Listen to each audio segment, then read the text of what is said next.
Rental rate increase cap ating tatalakayin kasama si Department of Human Settlements and Urban Development Undersecretary Henry Yap. Yusek Henry, magandang tanghali po at welcome sa Bagong Pilipinas ngayon, sir. Good afternoon. Good afternoon.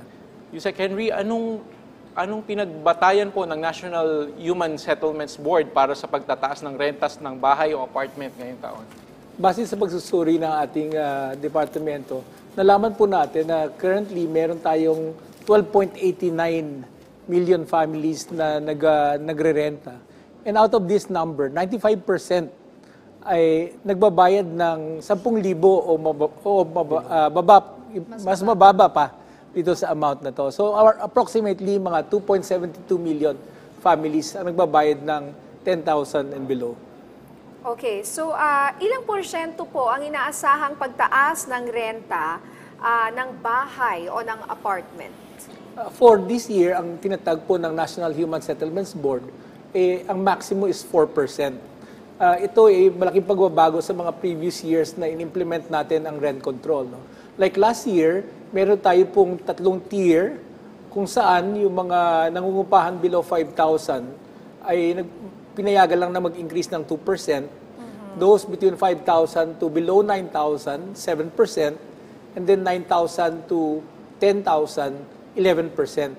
This year, base doon sa diskusyon at resolution na inilabas ng National Human Settlement Board, pinagsama-sama na lang po yan at isa na lang ang rate na ginagamit natin, which is 4%. I see. Okay.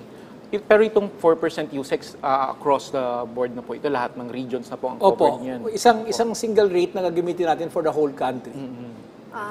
So even if you're paying, let's say, more than 20,000 rent or whatever? No, ang cap natin po ay yung nangungupahan ng 10,000. Okay. So only existing tenants na nagbabayad na ng 10,000 and below ang covered nitong rent control. So kung mayroong mga renta dyan na above 10,000, hindi na husakop nung cap na to.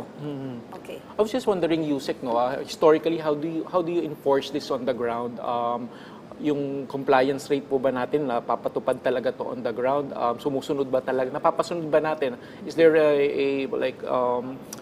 enabling law to actually enforce this? Yeah, meron tayong nilalabas. Every year po naglalabas. Prior to the creation ng Department of Human Settlements and Urban Development, ang DSUD ho ang nagpapatupad nito.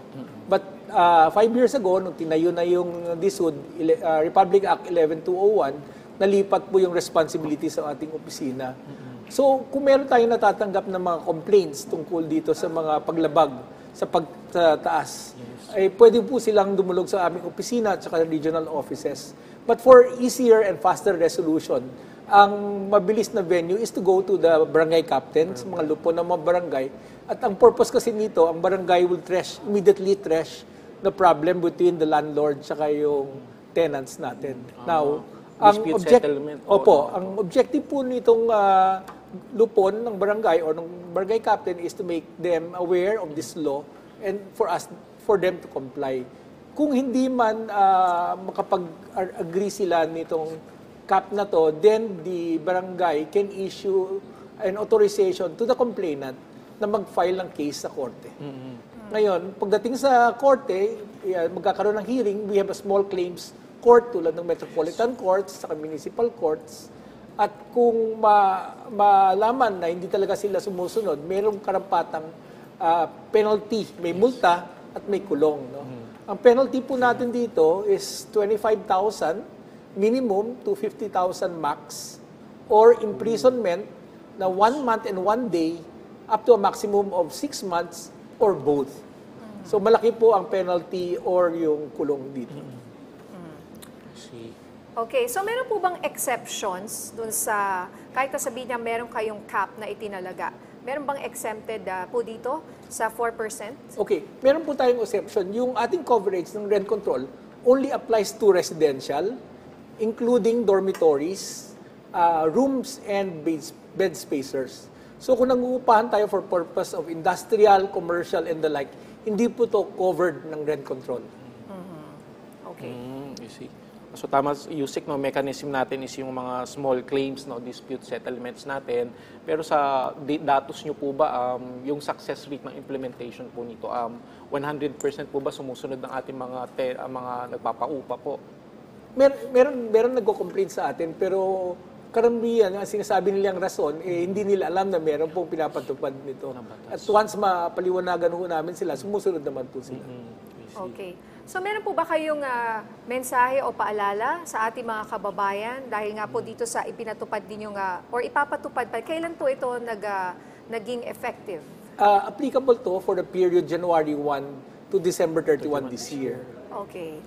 Gusto ko lang banggitin na while ang implementation is for this year, hindi pwedeng immediate effect yan. Kunyari, meron tayong kontrata ngayon at yung kontrata natin nagsimula middle of last year to middle of this year. Hindi pwedeng dagdagan immediately ng 4%. Dapat nating hintayin muna makompleto or matapos yung kontrata. Tapos sa bagong kontrata, doon po natin i-impose yung 4%. Second, yung 4% pwede lang gawin once a year. Okay? So, hindi pwede, kunyari, gusto natin tulungan yung mga ibang pamilya, gagawin natin 2% muna, first half of the year, and then second half. Ang nakalagay sa batas, one-time implementation lang ito. So, kung 2%, then yun na yun. Hindi ka na pwedeng magdagdag pa ng 2% for the remaining portion of the year. Ayun. So, kasi baka yung iba, pagtingin nila, dinagdagan na yung babayaran po nila. Kunyari, yung kontrata mo, mag-e-end pala ng March. Di ba, in-apply ng January. Hindi po pwede Hindi po pwede yun. Kailangan tapusin mo na. Kung ang kontrata mo, mag-e-end ng November, Opo. at So, then you have to residential wait ka, until then you have November. to wait. Opo. Partner, balikan ko lang yung 4% na sinet po natin, Yusek. Ano po ba yung mga main considerations po doon? Kasi alam naman natin, karamihan ng mga nangungupahan natin kababayan, mga low-income families po yan. So, yung pagpayag po ba natin sa 4% na threshold, yan po ba i-beneficial sa ating mga mahihirap na kababayan po? Yeah. In addition dun sa dami ng mga nangungupahan ngayon, ang tiningnan po din natin for 2023, ano yung average income increase ng ating mga workers, no? Ayon sa ating pagsusuri, ang average income increase for 2020 was 7%. So hindi po ito natin pwedeng i-implement yung 7% or yung 11% kasi lalabas yan, mas mataas pa yung increase ng renta kaysa doon sa average income increase natin. Kaya naset po at 4%. And yun din po ang recommendation ng ating NEDA sa ating National Human Settlements Board. Okay, so mga ilan pong apektado po nitong 4%? Yes, based sa ating pagsusuri, about 2.72 million families are covered by this law.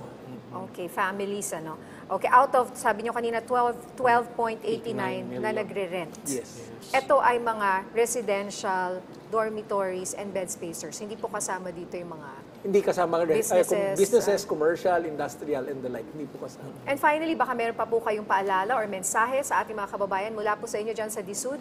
Yes, gusto naming paalalahanin yung mga ating mga landlords, no. While we want to balance yung increase natin between yung ating tenants at yung landlord, we need to understand bakit tayo nag-set nitong rent control. Ayon sa batas, kailangan natin gawin to para protektahin din naman natin yung nangungupahan sa ating mga bahay. Importante dito malaman natin na yung kanilang kakayanan is up to a certain level, kaya natin tinutulungan sila.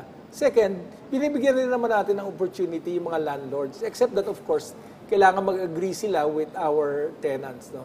But ultimately, ang request namin, kung meron kayong matanggap o yung mga tenants natin na nangungupahan, meron kayong mga complaints, please feel free to contact our office. You can contact our email. Ang email po namin is info@disud.gov.ph and we will revert back to you po. Alright, maraming salamat po sa inyong oras. Department of Human Settlements and Urban Development Undersecretary Henry Yap. Thank you very much po sa inyo. Thank you, sir. Marami pang balita at talakayan sa pagbabalik ng Bagong Pilipinas ngayon.